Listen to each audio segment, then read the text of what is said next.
என் அன்பு குழந்தையே, உன்னுடைய மனநிலை இப்பொழுது எப்படி இருக்கின்றது, எதை பற்றி சிந்தித்து கொண்டிருக்கிறது என்பதை உணர்ந்து இந்த அப்பன் இப்பொழுது உன்னோடு பேச வந்திருக்கிறேன். என் தங்கமே, உன் மனம் முழுக்க ரணமாகத்தான் இருக்கிறது. காரணம், வெளியில் இருக்கின்ற யாரும் கிடையாது. உன்னுடைய குடும்பத்தில் இருக்கிறவர்கள் உன்னுடைய மனதை வேதனைப்படுத்தினார்கள். அதற்கு காரணம் என்ன தெரியுமா?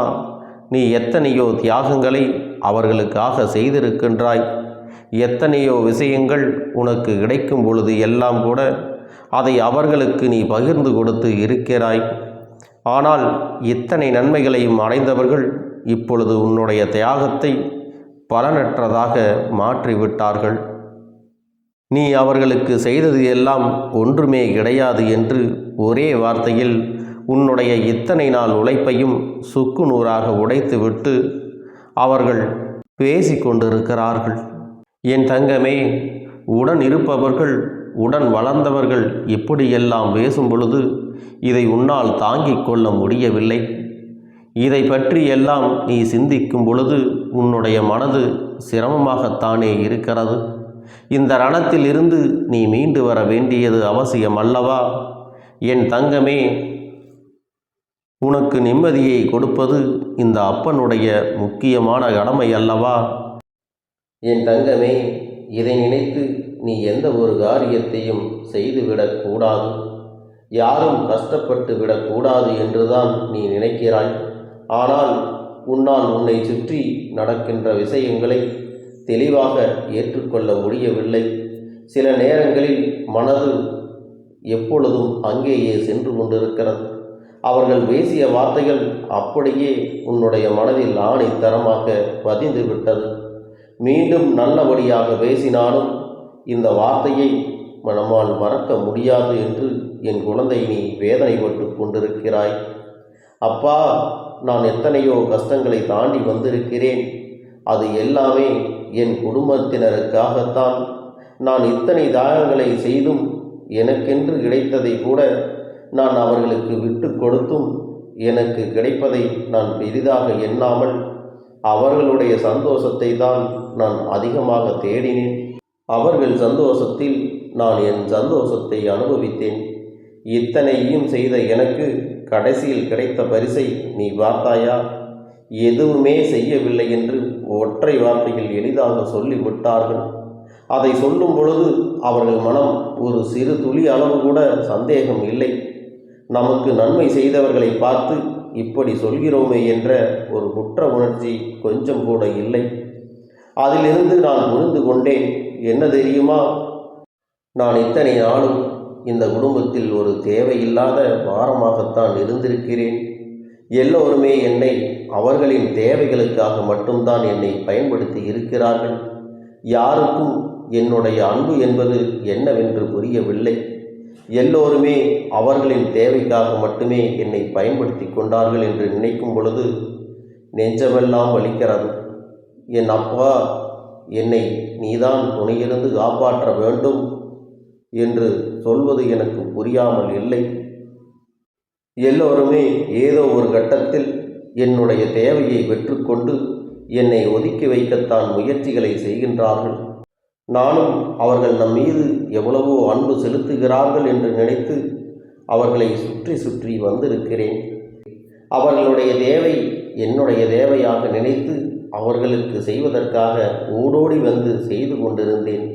ஆனால் இத்தனை நாள் ஓட்டத்திற்கு பிறகு இவர்கள் பேசிய இந்த வார்த்தைகள் என் மனதை காயப்படுத்திவிட்டது.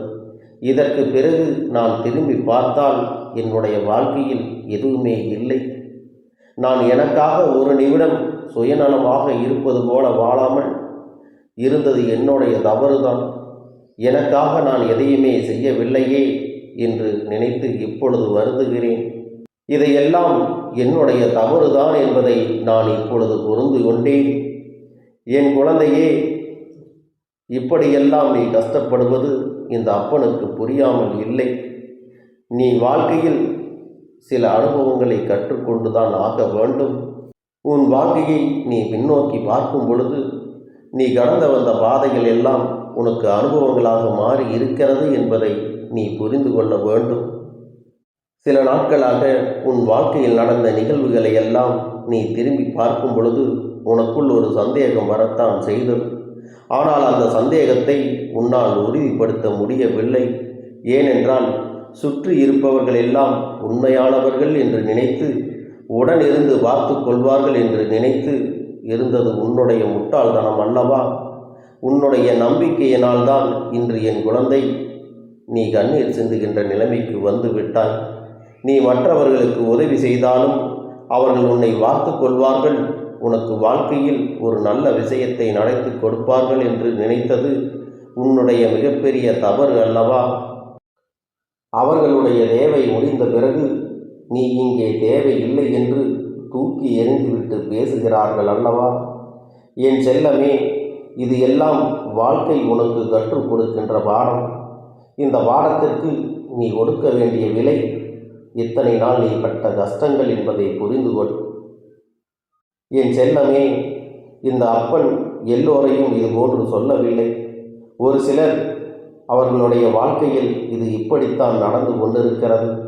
ஒருவேளை இப்பொழுது இருக்கின்ற இந்த சூழ்நிலையில் உன்னுடைய வாழ்க்கையில் இந்த வருத்தங்கள் வராமல் இருந்திருந்தால் ஏற்கனவே ஒன்று நீ இதை அனுபவித்திருப்பாய். இல்லை என்றால் இனி வரப்போகின்ற காலத்தில் இதை நீ அனுபவிக்க காத்து கொண்டிருக்கிறாய் என்பதை புரிந்து கொள். என் தங்கமே, இனிமேல் வரப்போகின்ற காலத்தில் இது போன்ற சூழ்நிலைகளை எல்லாம் நீ அனுபவிக்காமல் இருக்க வேண்டுமானால் இந்த அப்பன் சொல்வதை கேட்டு அதன்படி நீ நடந்து கொள்ள வேண்டும். அப்பனே, நல்லதை சொல்லாமல் கெட்டதை சொல்கிறாயே என்று உன்னுடைய மனதிற்குள் வேதனையாக இருக்கலாம். ஆனால் ஒரு விஷயத்தை நான் உனக்கு முன்கூட்டியே எச்சரிக்கிறேன். இப்படி நடக்கப் போகிறது, அதற்கு ஏற்றார் போல நீ நடந்து கொள்ள வேண்டும் என்றுதான் இந்த அப்பன் உன்னிடத்திலே முன்கூட்டியே சொல்லி விடுகின்றேன். அது மட்டுமல்ல என் பிள்ளையே, நான் உன்னை மற்றவர்களுக்காக உதவி செய்யக்கூடாது என்று சொல்லவில்லை. என் தங்கமே, நீ செய்கின்ற உதவிக்கு எந்தவித பலன்களையும் யாரிடத்திலும் எதிர்பார்க்காதே. அது மட்டுமல்ல, யாருக்கு செய்ய வேண்டும், எந்த அளவுக்கு செய்ய வேண்டும், எப்படி செய்ய வேண்டும் என்று குறிப்பறிந்து நீ செய்ய வேண்டும். கண்மூடித்தனமாக நீ உதவிகளை செய்துவிட்டு பிறகு கஷ்டப்படாதே. இன்று இருக்கின்ற கலிகாலத்தில் யாருமே பிறர் செய்த உதவிகளை நினைத்து பார்ப்பது இல்லை என் தங்கமே. அதனால் ஒருவருக்கு இதை செய்கிறோம், இவர் நமக்கு இதை செய்வார் என்று ஒருபொழுதும் நீ எண்ணி விடாதே. உன்னிடத்தில் என்ன இருக்கிறதோ அதை வைத்து நீ சந்தோஷமாக வாழ பார்க்க வேண்டும். உன்னால் முடியும் என்றால் மட்டுமே நீ மற்றவர்களுக்கு உதவி செய்ய வேண்டும்.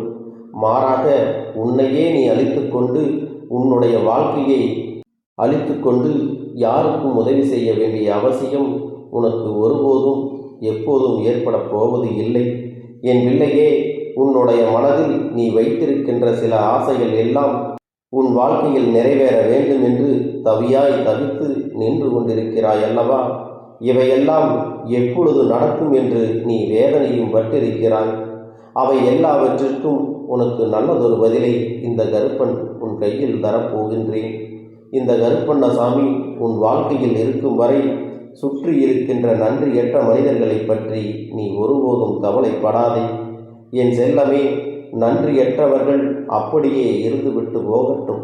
நீ என்னதான் செய்தாலும் அதில் இருக்கின்ற பலன் அவர்களுக்கு புரிய போவது இல்லை. உன்னிடமிருந்து உதவி கிடைக்கப் பெறாமல் ஒரு நாள் நிர்கதியாகத்தான் நிற்கப் போகிறார்கள். அன்று உன்னை பற்றி புரிந்து கொள்வார்கள். நீ எப்படியெல்லாம் அவர்களுக்கு உதவி செய்தாய், எதையெல்லாம் தொலைத்து நின்றாய், இதையெல்லாம் ஒரு நாள் அவர்கள் உணரத்தான் போகிறார்கள். அப்படி உணர்வதற்கான சூழ்நிலையை இந்த கருப்பன் அவர்களுக்கு ஏற்படுத்தி கொடுப்பேன் என்பதை நீ நினைவில் வைத்துக்கொள். அது மட்டுமல்ல என் தங்கமே, உன்னுடைய குணத்திற்கு நீ மற்றவர்களுக்கு உதவப் போவதை நிறுத்தப் போவதில்லை. ஆனால் காலத்தின் கட்டாயம், காட்சிகள் மாறும் பொழுது உனக்கு இவர்களிடத்திலிருந்து விலக வேண்டிய ஒரு சூழ்நிலை வரத்தான் செய்யும்.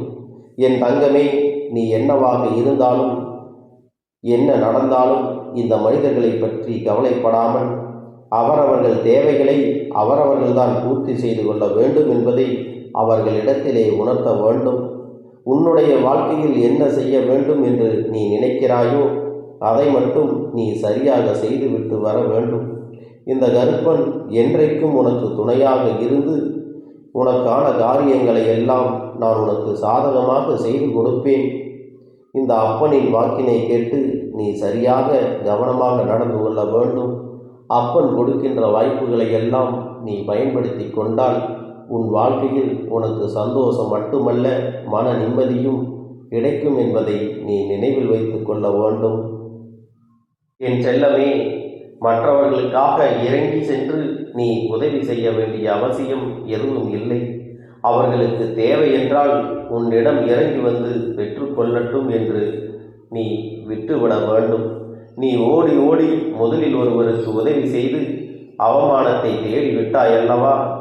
இதற்கு பிறகும் நீ இந்த பாடத்திலிருந்து அனுபவத்தை கற்றுக்கொள்ள வேண்டும். மீண்டும் மீண்டும் உன்னை நீயே காயப்படுத்தி கொள்ளாதே. கேட்பவருக்கு மட்டும் உதவியை கொடுத்து உனக்கான மரியாதையை நீ எப்பொழுதும் தக்க வைத்து கொள்ள வேண்டும். அவமானத்தையும் மரியாதையையும் நீ சரியாக புரிந்து கொண்டு எதை பெற வேண்டும் என்பதை புரிந்து கொள். இந்த தெளிவு உனக்குள் இருந்தால் உன் மனது தெளிவடையும், உன்னுடைய வாழ்க்கையும் சந்தோஷமாக இருக்கும். என் செல்ல பிள்ளைக்கு இந்த கருப்பண்ணசாமியின் ஆசீர்வாதங்களும் அன்பும் துணையும் என்றென்றைக்கும் முழுமையாக கிடைத்து கொண்டே இருக்கும்.